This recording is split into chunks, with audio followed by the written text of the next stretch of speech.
Hello everyone, कैसे हैं आप सब। Welcome back to my channel. I hope आप सब अच्छे होंगे और जनवरी सीटेट एग्ज़ाम की तैयारी अच्छे से कर रहे होंगे। आज हम लेकर आए हैं खास टॉपिक।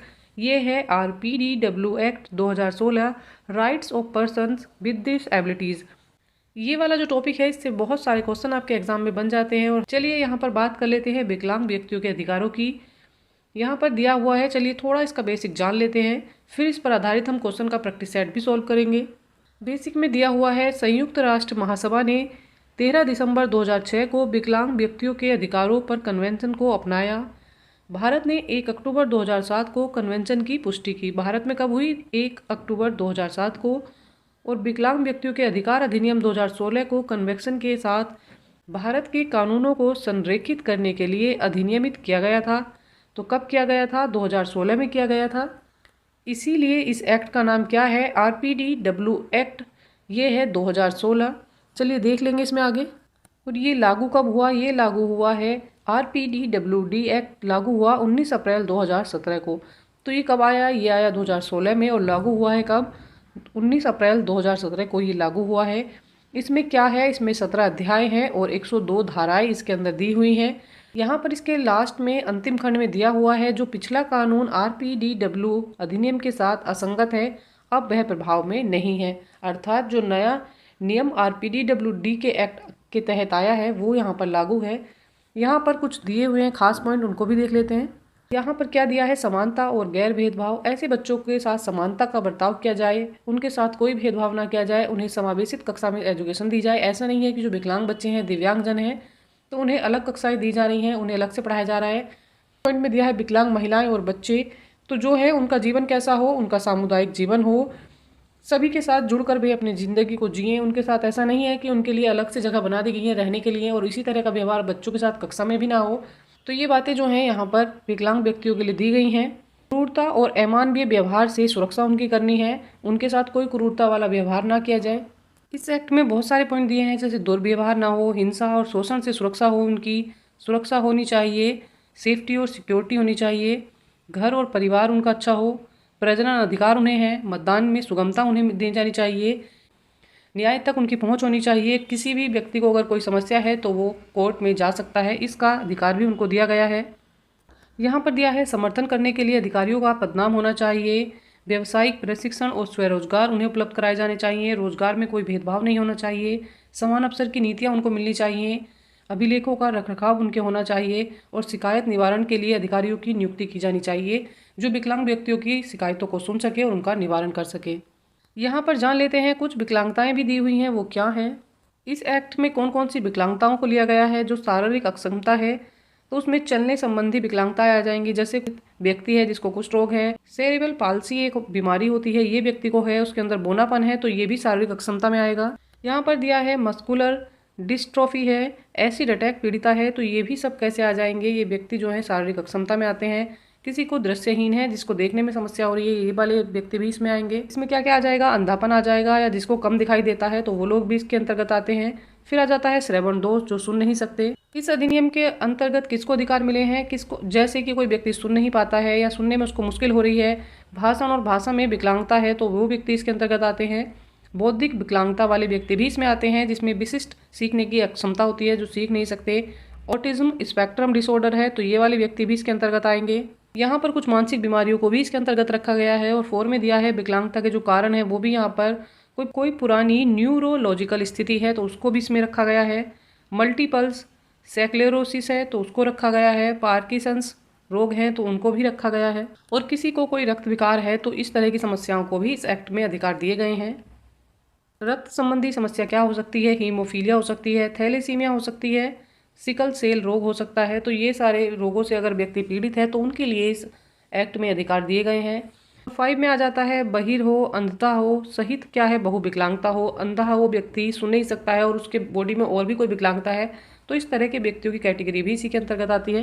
इसका नेक्स्ट पॉइंट दिया है, अन्य श्रेणी जिसे केंद्र सरकार द्वारा अधिसूचित किया जा सकता है। तो कोई और श्रेणी भी इसके अंतर्गत आ सकती है, जिसको केंद्र सरकार क्या करे? अधिसूचित करे। यहाँ पर क्या हो सकता है? लोकोमोटर विकलांगता उसके अंतर्गत आ सकती है। तंत्रिका तंत्र विकार से संबंधित व्यक्ति जो है इसके अंतर्गत आ सकता है।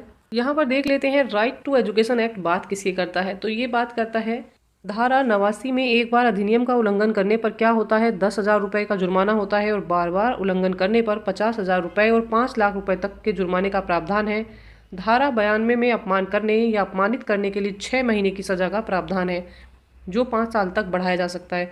तो विकलांग व्यक्तियों के ना तो आप उनकी अवहेलना कर सकते हैं और ना ही उनका अपमान कर सकते हैं। अगर आप ये अधिनियम तोड़ेंगे तो धारा 89 के अनुसार आपको क्या करना पड़ेगा? 10,000 से लेकर आपको 5 लाख रुपए तक का जुर्माना देना पड़ सकता है और सज़ा हो सकती है आपको 6 महीने से लेकर 5 साल तक की। तो ये सब चीज़ें आपको ध्यान रखनी है। सरकार ने विकलांग व्यक्तियों के लिए बहुत सारे अधिकार दिए हैं, जिनका सभी को पालन करना अनिवार्य है। चलिए अब इस पर आधारित हम कुछ क्वेश्चंस देख लेते हैं जो एग्ज़ाम में बार बार रिपीट होते हैं, जो लास्ट ईयर एग्ज़ाम में भी आए थे। इससे दो क्वेश्चन बन जाते हैं पेपर 1 और पेपर 2 में भी। तो चलिए देख लेंगे क्वेश्चंस क्या हैं।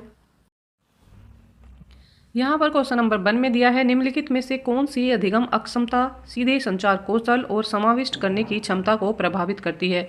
तो कौन सी अक्षमता करती है? 1 में दिया है गुणज वैकल्य, 2nd में दिया है लेखन वैकल्य, 3rd में दिया है उत्साह वैकल्य और 4 में दिया है गति समन्वय वैकल्य। यहाँ पर राइट आंसर ऑप्शन नंबर 4 हो जाएगा, गति समन्वय वैकल्य इसको बोला जाता है।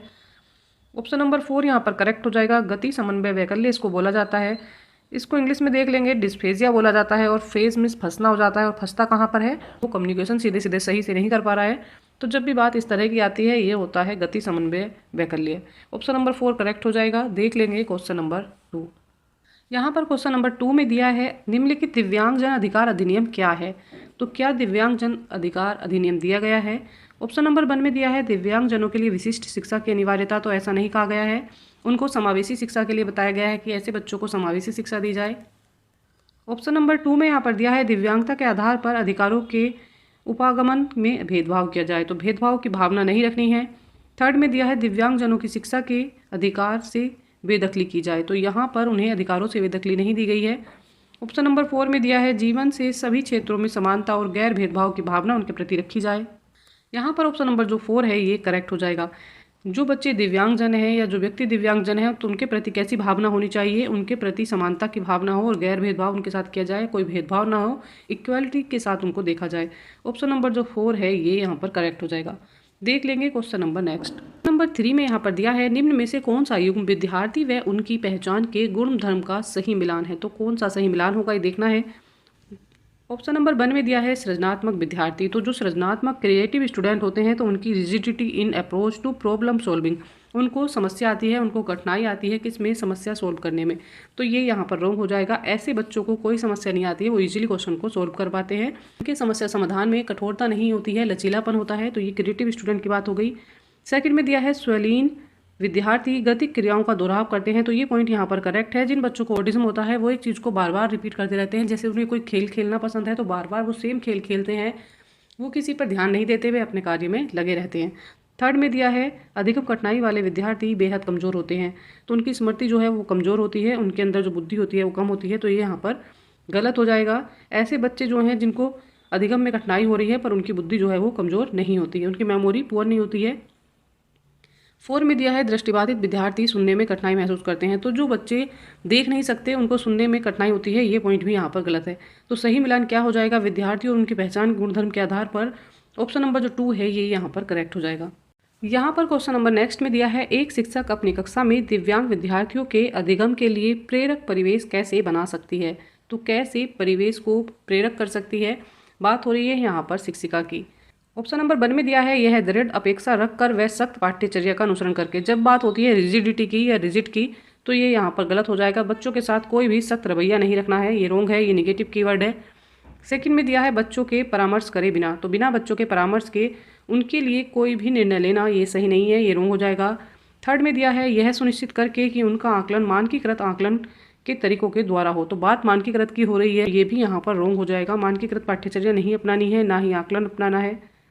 4 में दिया है पाठ्यचर्या में उपयुक्त व यथोचित समायोजन करके। यहाँ पर पॉइंट नंबर जो 4 है ये करेक्ट हो जाएगा। यथोचित समायोजन करके जो है बच्चों के लिए प्रेरक परिवेश बनाया जा सकता है। ऑप्शन नंबर 4 करेक्ट हो जाएगा। देख लेंगे question number next. Question number 6 में दिया है, निम्नलिखित में से कौन सा विकल्प दी गई दिव्यांगता और संबंधित विद्यार्थियों के समावेशन हेतु यथोचित संयोजन रणनीति का सही युग्म है? तो कौन सा है?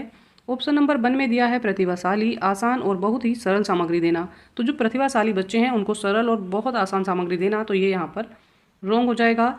सेकंड में दिया है स्वालीनता वाले जो बच्चे हैं उनको क्या करना चाहिए, कक्षा की व्यवस्था को बार बार बदलना चाहिए, तो ये यहाँ पर रॉन्ग हो जाएगा। ऐसे बच्चों को चीज़ें रिपीट करने की आदत होती है, बार बार कक्षा को बदलते रहेंगे तो उन्हें यहाँ पर परेशानी का सामना करना पड़ सकता है। थर्ड में दिया है पठन वैकल्य, जो बच्चे पढ़ नहीं पा रहे हैं। यहाँ पर पठन वैकल्य में दिया हुआ है उत्तम चित्रों के आधार पर दत्त कार्य देने चाहिए। जिनको पठन वैकल्य है वे उत्तम चित्रों के आधार पर दत्त कार्य नहीं कर पाएंगे, ये रॉन्ग हो जाएगा। फोर में दिया है जिनको बोलने संबंधी समस्या है, जिनको स्पीच इम्पायरमेंट है तो उनके लिए क्या करना चाहिए, धैर्य दिखाना चाहिए और प्रतिक्रिया देने के लिए पर्याप्त समय देना चाहिए। तो ये बात यहाँ पर करेक्ट हो जाएगी। जो बच्चे बोलने में जिनको समस्या हो रही है, रुक रुक कर बोल रहा है, टाइम ले रहा है, तो उसमें टीचर को दिखाना चाहिए, पेशेंस दिखाना चाहिए, बोलना चाहिए कोई बात नहीं, हम आपकी बात सुन रहे हैं और आपको जो बोलना है आप बोल सकते हैं, समय लीजिए। तो ये बात जो है यहाँ पर करेक्ट हो जाएगी। ऑप्शन नंबर 4 यहाँ पर करेक्ट है। देख लेंगे question number next. Question number 7 में दिया है निम्नलिखित में से कौन सी अधिगम अक्षमता सुसंगत रूप से लिखने की क्षमता को सीधे प्रभावित करती है। बच्चा जो है सही नहीं लिख पा रहा है, सुंदर नहीं लिख पा रहा है, तो ये कौन सी समस्या है। डिस्कैलकुलिया होती है मैथ से संबंधित, जब बच्चे गणितीय गणनाओं को सोल्व नहीं कर सकते हैं। ऑप्शन नंबर 2 में दिया है डिस्ग्राफिया, तो ये यहाँ पर करेक्ट हो जाएगा। जब बच्चा लिखने संबंधी समस्याओं से जूझता है तो ये डिस्ग्राफिया का शिकार है। थर्ड में दिया है डिस्लेक्सिया, तो बच्चा जो है लर्निंग संबंधी, सीखने संबंधी समस्या है, उसको अधिगम संबंधी समस्या है, तो ये डिस्लेक्सिया होता है। और यहाँ पर 4 में दिया है डिस्पैक्सिया, तो बच्चे में जो है मोटर स्किल संबंधी समस्या होती है, तो ये यहाँ पर रॉन्ग हो जाएगा। थर्ड भी यहाँ पर रॉन्ग है। राइट आंसर ऑप्शन नंबर 2 हो जाएगा। इसको बोला जाता है डिस्ग्राफिया, जब बच्चा सही से नहीं लिख पाता है। देख लेंगे क्वेश्चन नंबर नेक्स्ट।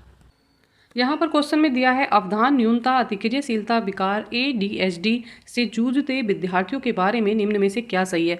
बच्चे को कौन सी समस्या है, ADHD की समस्या है, तो यहाँ पर बच्चा कैसा है। ऑप्शन नंबर 1 में दिया है वे आवेगशीलता के निरंतर स्वरूप को दर्शाते हैं। इनमें क्या होता है, हाइपर एक्टिविटी होती है, तो ये एक जगह नहीं बैठ सकते हैं, निर्धारित स्थान पर इनको नहीं बिठाया जा सकता है। ये आवेगशीलता होती है, बार बार अपनी चीज़ों को बदलते रहते हैं, कभी कुछ कार्य करेंगे कभी कुछ कार्य करेंगे। सेकंड में दिया हुआ है वे काफ़ी देर तक निर्धारित सीट पर बैठ सकते हैं, तो ये रॉन्ग हो जाएगा। थर्ड में दिया है उनमें सभी को सुनने की अति सहनशीलता होती है, तो इनके अंदर सहनशीलता नहीं होती, इनके अंदर पेशेंस की कमी होती है। 4 में दिया है वे अपनी क्रियाओं को व्यवस्थित रूप से कर सकते हैं, तो ये नहीं कर सकते हैं, इनकी क्रियाएं व्यवस्थित नहीं होती हैं, ये थोड़ी थोड़ी देर के बाद अपनी क्रिया चेंज करते रहते हैं। तो यहाँ पर राइट ऑप्शन जो है ऑप्शन नंबर 1 हो जाएगा। वे आवेगशीलता के निरंतर स्वरूप को दर्शाते हैं, ये यहाँ पर करेक्ट है। देख लेंगे क्वेश्चन नंबर नेक्स्ट। तो नंबर 9 में यहाँ पर दिया है पठन वैकल्य किस प्रकार की विकलांगता है, तो ये किस प्रकार की विकलांगता है।